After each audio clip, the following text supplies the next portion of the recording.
and Rachel were being abducted, I was sitting in Gordon's cage. No, I didn't rig those charges. You're a man. Your plan. Do I really look like a guy with a plan? You know what I am? I'm a dog chasing cars. I wouldn't know what to do with one if I caught it. You know, I just do things. The mob has plans. The cops have plans. Gordon's got plans. You know, they're schemers. Schemers trying to control their little worlds. I'm not a schemer. I try to show the schemers how pathetic their attempts to control things really are.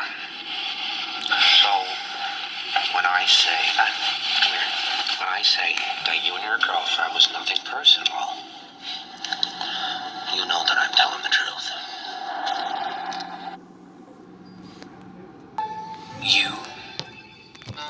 You've already seen it starting, haven't you?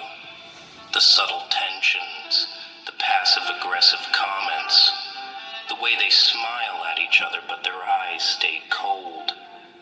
Ah, welcome back, you beautiful architects of chaos. The ones who've been sitting in the shadows, watching, waiting, smiling that quiet smile that makes people nervous. You know the one I'm talking about. The smile that says, I know something you don't. The smile that says, keep talking, keep scheming, keep thinking you're 10 steps ahead, because what they don't realize, what they'll never see coming, is that you've already won. And the best part, the part that's going to make this whole thing legendary, is that they're going to destroy themselves. You don't even have to lift a finger. All you have to do is sit back, grab your popcorn, and watch the show. Because the joke's on them, and the punchline, oh, the punchline is going to be absolutely devastating. Let's talk about what's really happening here. See, they think they're playing chess. They think they've got you figured out, mapped out, predicted down to your next move. They've been plotting, haven't they? Whispering in corners, making their little alliances, crafting their narratives. They thought if they just pushed hard enough, if they just spread enough rumors, planted enough doubt, isolated you enough, that you'd crumble, that you'd break, that you'd finally show them the weakness they've been searching for since day one. But here's what they fundamentally misunderstood about you. You weren't playing their game.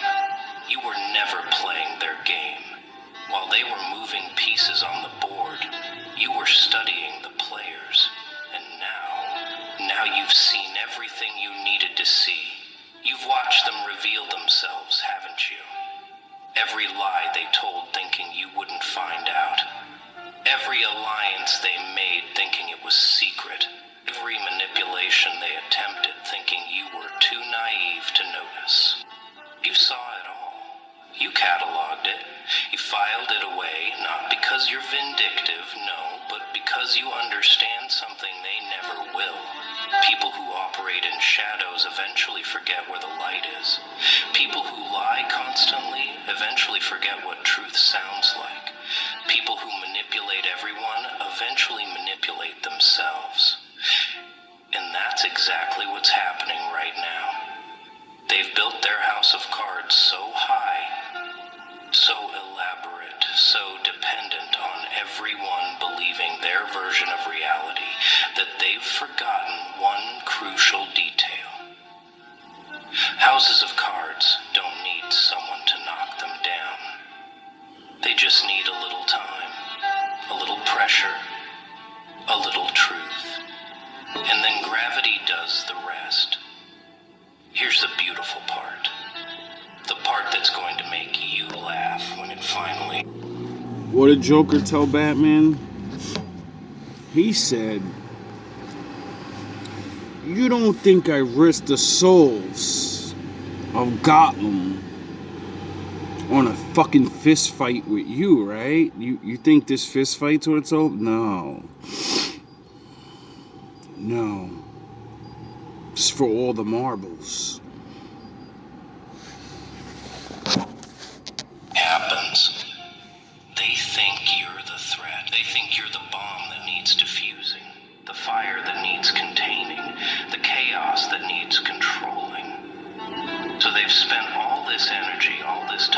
these resources, trying to manage you, trying to predict you, trying to eliminate you as a variable in their equation. But what they failed to realize is that by focusing so intensely on you, they stopped watching each other. And that's when the cracks started. No, you didn't understand this. Sound the horns. You probably never seen the slit experiment. You want to know what that is? That's proof that the Lord's real. At least to me. But anyway, the slit experiment is scientists observing the very atoms you're made of. Ooh, right? And they figured out when they stare at it, it changes the way it moves around. It doesn't do what it normally would always program to do. When they look at it, it starts going rogue. And they can't predict what its next move is. Forming. You see, people who band together against a common enemy only stay together as long as that enemy exists. The moment you're no longer a threat, the moment you step back and refuse to play, their alliance loses its purpose. And alliances without purpose, they don't dissolve peacefully, they cannibalize. Think about it, really think about it. These Back. They're dropping like flies.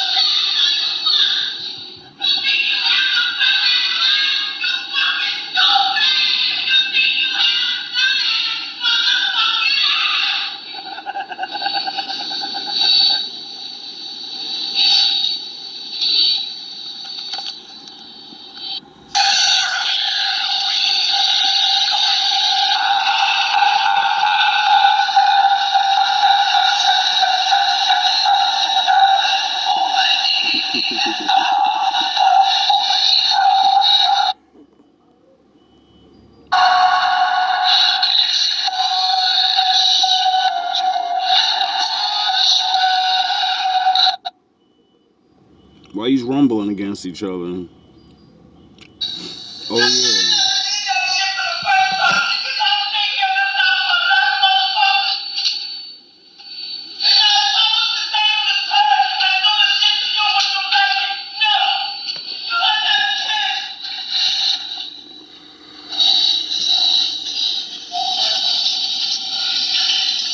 They turned on you quick.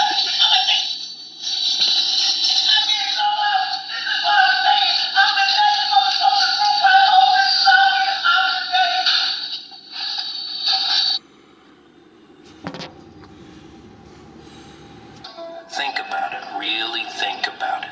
These people who came together to take you down, what do they actually have in common besides their fear of you? Nothing.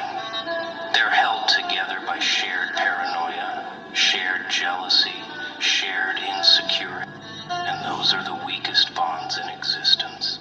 Because the second one of them starts to succeed, the second one of them gets a little too comfortable, a little too confident, a little too close to whatever it is they all want, the others won't celebrate.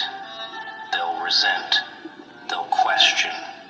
They'll start wondering why them and not me. What did they do that I didn't? What are they hiding?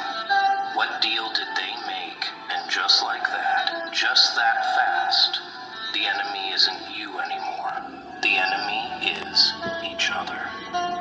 Finally, you have together. You've already seen it starting, haven't you? The subtle tensions, the passive-aggressive comments, the way they smile at each other but their eyes stay cold, the way they agree in public but you can feel the disagreement vibrating underneath. There's back. Dropping niggas in this building. People that see like read that I did last night, 'cause there's people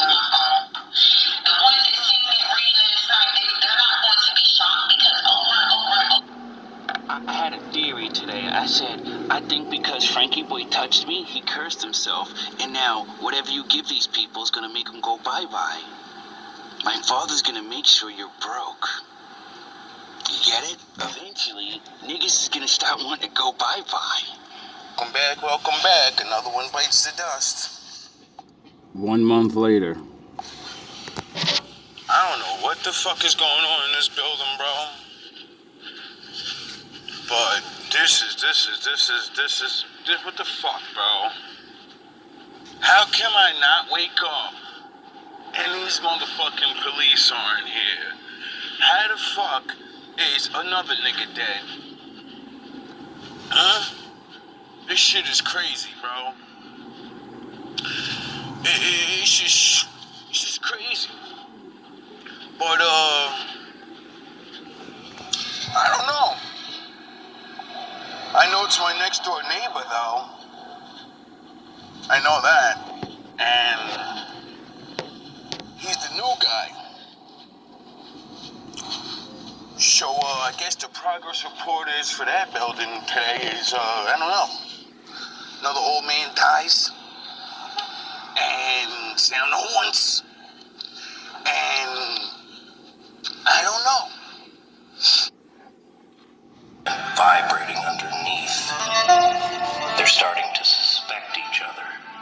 They're starting to realize that in their rush to destroy you, they've surrounded themselves with people just as ruthless, just as calculating, just as willing to betray as they are. And that realization...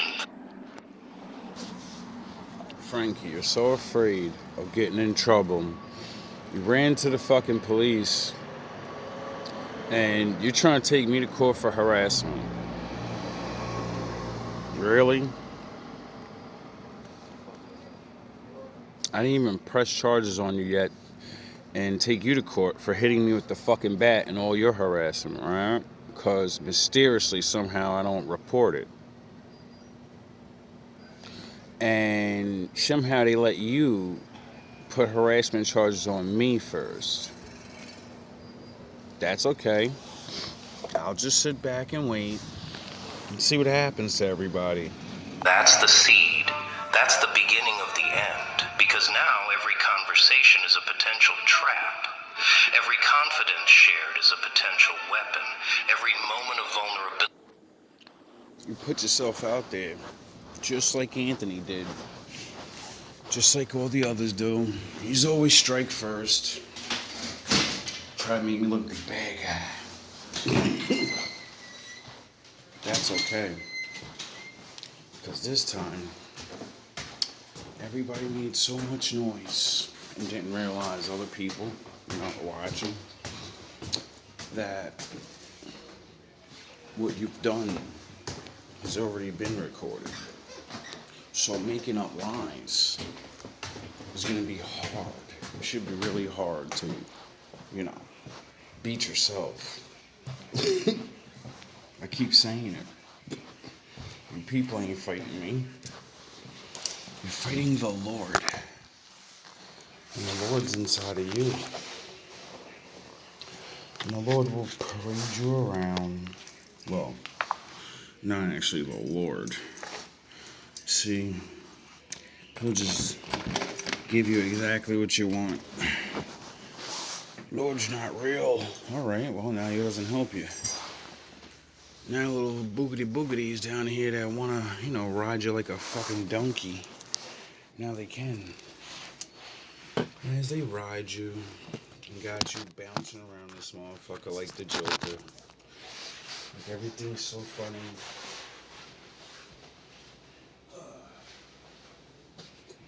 As they have you carelessly. See, one of the reasons why I never went to the other side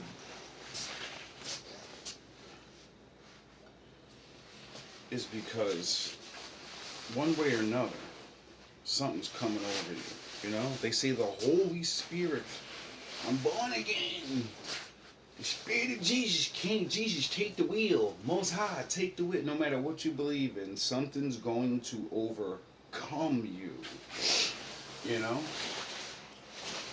So by studying the bad things, because they show us in movies and like everything, they teach us everything, right in our faces, right? So as I watch the bad side and the boogity boogies, when they take over, it's because you made deals. And when your time's up, your vessel is theirs. Why? It's the only thing they care about. Because they're trapped in the other dimension that, you know, men have discovered and put on the news and said, we're fucking talking to things in other so don't hit me with it's not real shit. And if you got punished by the Most High to watch all of this stuff happen from the time of the old till the end, you're in a fucking world where you're just watching all the humans and all the animals do the thing. See, having a body is the greatest for a spirit, because without a body you can't have this experience. You get it? Why everybody's so the world's hell. This place, the meat, it's bullshit. It's the greatest thing there is. Why? Because it's the other realm where you get to make choices and shit. Where you get to take a shit. You get to die. You get to hurt. You get to have sex. You get to eat sugar. You get to fucking lay around and be lazy. You get to fucking feel the breeze. You smack yourself in the face and feel pain. You get it? You can feel things. Without this, they can't. You get it? So, you're just tricked for mere trinkets and little things. And then they jump on your dumb ass. And you're done. You know, they ride you every now and again. And Frankie, boy, they're riding you. You're definitely got a demon on you. You played with witchcraft or something, didn't you? I seen you out there fucking doing a hocus pocus sage bullshit one day. Whatever you called it, you're fucked. That thing is attached to you now. Weapon. Every moment of vulnerability is a potential target. They've created their own nightmare and they don't even know it yet. And here's where it gets really interesting.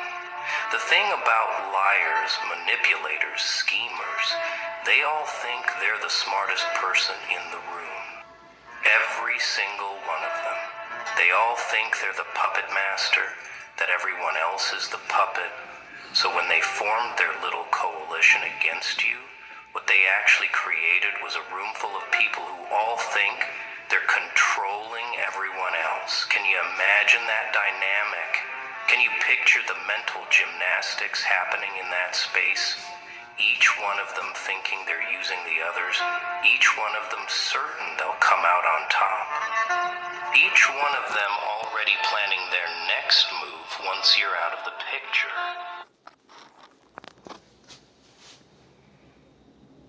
That's why I won't become a Sith. Cause just like the fucking cartoon, there only can be two. You know? Maybe three. I'm sure it's a little more. Cause you know you get that family or whatever. But it's still no, they'll never you're in the cool kids club. You work for the cool kids club, and when you think you're really a part of it, they're gonna remind you you're just a fucking peasant. You're a worker. You never be allowed to be down. Because it's a blood thing, and you ain't got it. It's not an alliance, it's a powder keg. And you're no longer anywhere near the blast radius.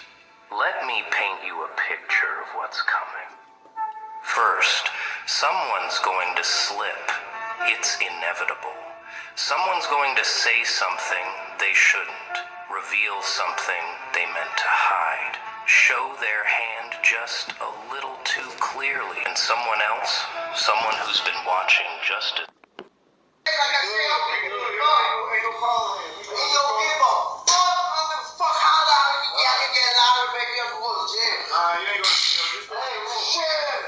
That's crazy.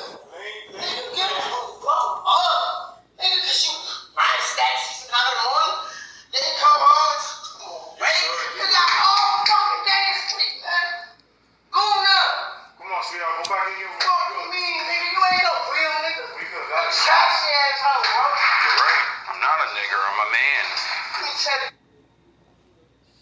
Did you know as you have? They're going to notice. They're going to file it away. They're going to start wondering what else has been hidden, what other games are being played.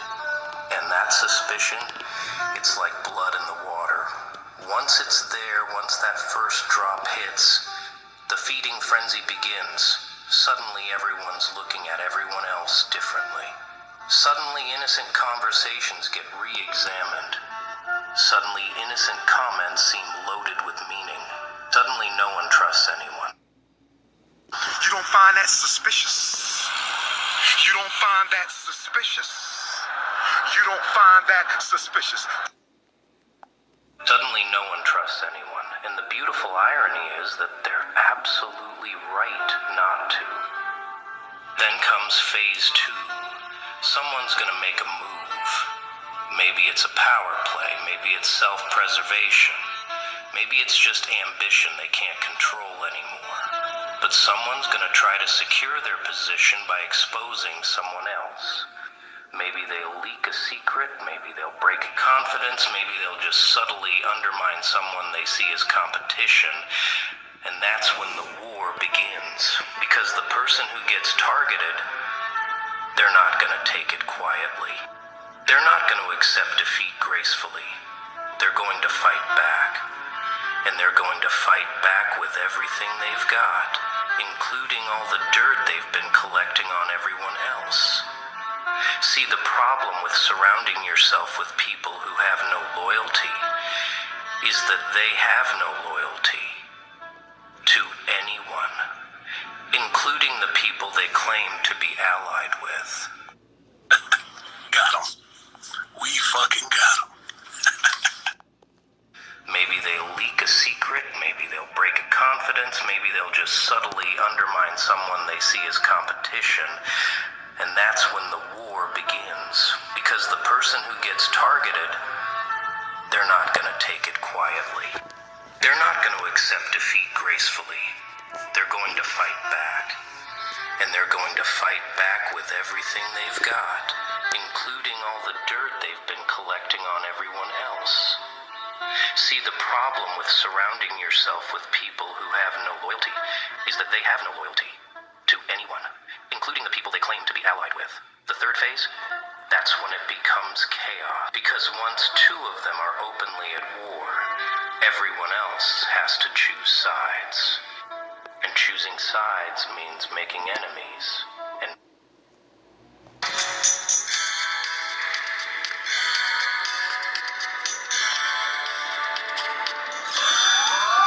Get ready. The show just started.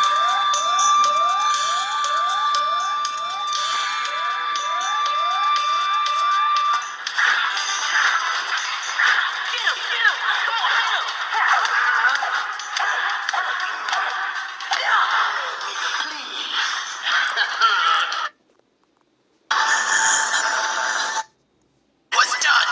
What does that mean? Your energy is decreasing with every blow. You're not even a